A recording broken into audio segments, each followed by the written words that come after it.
Lalitpur Singrauli rail line भूमि अधिग्रहण से प्रभावितों को नौकरी दिलाने माननीय सांसद श्री गणेश सिंह जी, माननीय सांसद श्रीमती रीति पाठक, माननीय सांसद श्री जनार्दन मिश्र सहित राज्यसभा सांसद श्री राजमणि पटेल जी द्वारा राज्यसभा एवं लोकसभा के शीतकालीन सत्र में ललितपुर सिंगरौली रेल लाइन रीवा सीधी सिंगरौली एवं सतना पन्ना नई रेल लाइन से प्रभावित किसानों के आश्रितों को नौकरी दिलाने सदन के माध्यम से माननीय प्रधानमंत्री एवं रेल मंत्री जी से आग्रह किया। आइए सुनते हैं उन्होंने सदन में क्या कहा। रेल मंत्रालय विंध्य एवं बुंदेलखंड के पिछड़ेपन को दूर करने के लिए ललितपुर सिंगरौली रेल मार्ग का निर्माण कर रहा है। यद्यपि यह योजना बहुत विलंब से चल रही है, किसानों की जमीन का अभी तक पूरी तरह से मुआवजा भी नहीं मिला। ललितपुर सिंगरौली निर्माणाधीन रेल मार्ग में मेरे लोकसभा क्षेत्र सतना का रीवा से तुर्की, सतना, नागौर, देवेंद्रनगर, पन्ना तक का मार्ग आता है। जिन किसानों की जमीन अधिग्रहित की गई है उनके आश्रितों को नौकरी देने के जो आदेश इस पूरे प्रोजेक्ट के लिए रेल बोर्ड ने 2010 में किया था, उसी के तहत सतना पन्ना में 1207, सतना रीवा डबलिंग में 469 आवेदन प्राप्त हुए, जिसमें सतना पन्ना में 276 आवेदकों को नौकरी दी गई है। जबकि इसी प्रोजेक्ट का हिस्सा रीवा सतना डबलिंग में एक को भी अभी तक नौकरी नहीं दी गई, जबकि रीवा सीधी सिंगरौली के बीच 2082 लोगों के आवेदन पत्र 1153 लोगों की नौकरी दी जा चुकी है। शेष आवेदनों में विचार बंद कर दिया गया। मेरे लोकसभा में लगाए गए अतारांकित प्रश्न का उत्तर 171 11 नवंबर 19 को दिया, जिनमें किसानों को भूमि अधिग्रहण की गई जमीन आश्रितों को नौकरी देने का निर्णय वापस ले लिया गया। वर्ष 2010 में रेल मंत्रालय ने एक निर्णय लिया था कि इस परियोजना में जिन किसानों की जमीन अधिग्रहित की जाएगी उनके आश्रितों को नौकरी दी जाएगी। उसी के तहत कुछ लोगों को नौकरी भी दी गई, लेकिन शेष प्रभावित किसानों के बच्चे भटक रहे हैं, उनको नौकरी अभी तक नहीं दी जा रही। एक ही परियोजना में कुछ को लाभ दिया गया, कुछ को नहीं दिया गया। यह न्याय उचित नहीं है। मैं रेल मंत्री जी से मांग करता हूं कि मेरे लोकसभा क्षेत्र सतना के अंतर्गत आने वाले सभी जो किसानों के हितग्राहियों की जमीन ली गई है उनके बच्चों को नौकरी दी जाए। श्री जनार्दन मिश्रा जी।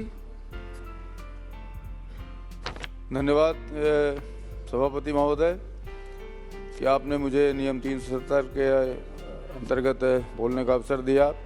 महोदय, पश्चिम मध्य रेलवे के जबलपुर मंडल के अंतर्गत रीवा सीधी सिंगरौली तथा सतना पन्ना नई रेल लाइन परियोजना के भूमि अधिग्रहित किसानों के आश्रितों को नौकरी देने के प्रावधान के अनुसार मैंने निर्वाचन क्षेत्र रीवा के कुछ किसानों के आश्रितों को नौकरी दी गई, परंतु अभी भी काफ़ी संख्या में नौकरी की पात्रता रखने वाले वंचित हैं। जबलपुर मंडल द्वारा ऐसे पात्र व्यक्तियों की सूची भी तैयार की गई तथा उनके दस्तावेजों का सत्यापन, पेपर स्क्रीनिंग, मेडिकल तथा नियुक्ति का संभावित शेड्यूल भी जारी किया गया, परंतु उक्त शेड्यूल के अनुसार रीवा सीधी सिंगरौली के लिए बनाई गई सूची क्रमांक 1077 से 1605 तक के नामों पर दस्तावेजों का सत्यापन व स्क्रीनिंग संभावित समय सीमा। आपने लिख करके केवल 2 लाइन दी है, यहाँ पर पूरा लिख के देना था। चलिए पूरा करिए।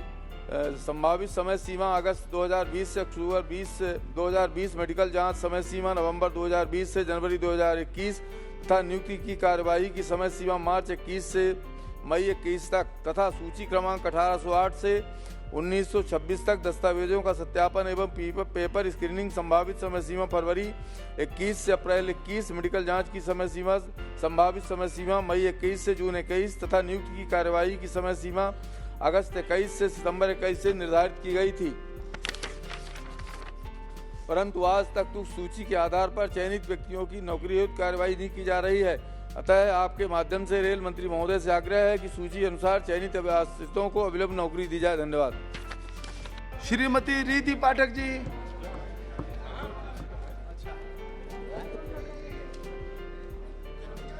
धन्यवाद अध्यक्ष महोदय। सभापति महोदय, आज का ये विषय मैं अपने क्षेत्र की बहुत पुरानी समस्या को लेकर फिर से उपस्थित हुई हूँ, जो सबसे बड़ी परियोजना है और बहुत पुरानी परियोजना है, और इस परियोजना के कारण हमारे सीधी जिले का सपना साकार होगा, रेल का सपना। आज तक मेरे संसदीय क्षेत्र के सीधी जिले में रेल नहीं पहुंची है सभापति महोदय, लेकिन उससे भी बड़ी जो कठिनाई आज हम सबके समक्ष आ रही है, ललितपुर सिंगरौली रेल परियोजना मेरे संसदीय क्षेत्र सीधी के लिए बहुत बड़ी महत्वाकांक्षी परियोजना है सभापति महोदय। क्षेत्रवासियों के वर्षों की आशाएं जुड़ी हुई हैं और सनिवेदन में आपको अवगत कराना चाहती हूं कि उक्त परियोजना में भू अधिग्रहण के बदले रोजगार हेतु सन 2010 में जब हमारे क्षेत्र के लोगों की जमीनें ली गई थी तो उसके तहत कम से कम 2086 लोगों ने आवेदन किया था सभापति महोदय, और जिसमें मात्र अभी तक 1153 लोगों को रोजगार मिल पाया है। मैं आपको अवगत कराना चाहती हूँ, माननीय रेल मंत्री के भी संज्ञान में ये विषय लाना चाहती हूँ। कल मैं उनसे मिलकर मैंने अपना आवेदन दिया था उन्हें, और आग्रह भी किया था अपने क्षेत्रवासियों की तरफ से कि 11/11/2019 में जब उन्होंने एक आदेश रेल बोर्ड की तरफ से जारी किया था तो उस आदेश के तहत मेरे इस परियोजना में जिनकी भू अधिग्रहित हुई थी उनको नौकरियां दी जा रही थी।